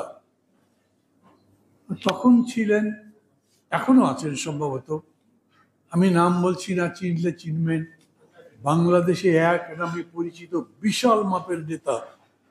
আমি একই মঞ্চে দাঁড়িয়ে, একই মঞ্চে বসে তার বক্তৃতা শুনেছি। দেশে উন্নয়ন হচ্ছে সেটা মানি, কিন্তু গণতন্ত্র নাই। অত বড় নেতার পরে আমার বক্তৃতা করা মানায় না, কিন্তু আমি আরো অনেক অর্থনীতিবিদদেরও বলতে শুনেছি, এই 6 মাস আগেও বলতে শুনেছি, দেশ অর্থনৈতিকভাবে এগুচ্ছে মানি, কিন্তু গণতন্ত্র তো নাই। আজ এই বাজেট দেখবার পরে কেউ কি বলবেন দেশের অর্থনৈতিক উন্নতি হচ্ছে? কেউ বলবেন আমাদের পদ্মা সেতু অনেক বড় অর্থনৈতিক সাশ্রয় এনে দিয়েছে? কেউ বলবেন রূপপুর আণবিক প্রকল্প আমাদের দেশের বিদ্যুতের সমস্ত সংকট পিটিয়ে দেবে? সবাই বুঝেছেন আমরা 5 বছর আগে বলেছিলাম মেগা প্রজেক্ট মানে মেগা দুর্নীতি। সেই দুর্নীতির সবকিছুই প্রকাশিত হয়েছে। আমি আবার বলি, বিস্তারিত আলোচনা তো করবো না, কারণ এই পেপার যা আছে তা আমারই বক্তব্য, তা আমাদের সবার বক্তব্য। এবং শেষে যে কথা বলেছি, আমরা এই গভর্নমেন্টের একটা বাজেট দেবার কোনো রাইটই নাই, কারণ এটা হলো ইউজারপার, এটা হলো দখলদার, জোর করে ক্ষমতা নিয়ে গায়ের জোরেই টিকে আছে। দুর্ভাগ্য হচ্ছে, আমার পছন্দ হোক কিংবা না হোক, এই 1 বছর পর্যন্ত ওরা কি ক্ষমতায় থাকতে পারবে? সবাই চুপ করে আছেন মানে কি উত্তাপ নাই দেখে? নাকি মনের মধ্যে বিশ্বাস করতে পারছেন না 1 বছরের মধ্যে পড়ে যাবে? যদি 1 বছর তারা থাকে, তার মানে এই 1 বছর এই বাজেট তো চলবে? এটাই চলবে না। এটা রিভাইজড হয়ে যাই আসুক, তারপরেও আমরা সবাই জানি বাজেটের মধ্যে লুটপাটের সব ফিচার লেখা থাকে না। বেনজির যে লুটগুলো করেছেন, টাকা পয়সা বানিয়েছেন, জমি কিনেছেন, ফ্ল্যাট কিনেছেন, প্লট কিনেছেন, ওটা গত বছরের বা গত 5 বছরের বাজেট দেখলে বুঝতে পারতেন না। এখনকারও যে বাজেট আছে, এই বাজেট অনেকেই বলছেন লুটেরা বান্ধব বাজেট, কিন্তু এই বাজেট দেখলে কি বলতে পারবেন এই জায়গায় এটা লুটেরা বান্ধব বলে মনে হয়? কেবলমাত্র 30%কে 15% বাড়াবার কারণে যারা কর দিতে আগ্রহী ছিলেন তারা মনে করবেন ব্ল্যাক মানি বানিয়েই করি, সেটা আর এক কথা। কিন্তু বাজেটের মধ্যে সেটা নেই। এই সমস্ত লুট ধান্দাবাজি তার বাইরে করা হচ্ছে। এই বাজেটের মধ্যে যেটা হচ্ছে তা হচ্ছে আমার অর্থনীতি যে ধ্বংসের প্রান্তে এসে দাঁড়িয়েছে তা স্পষ্ট বোঝা যাচ্ছে। এরা যে শ্রীলঙ্কান সিন্ড্রোমে সম্পূর্ণভাবে আক্রান্ত সেটা বোঝা যাচ্ছে।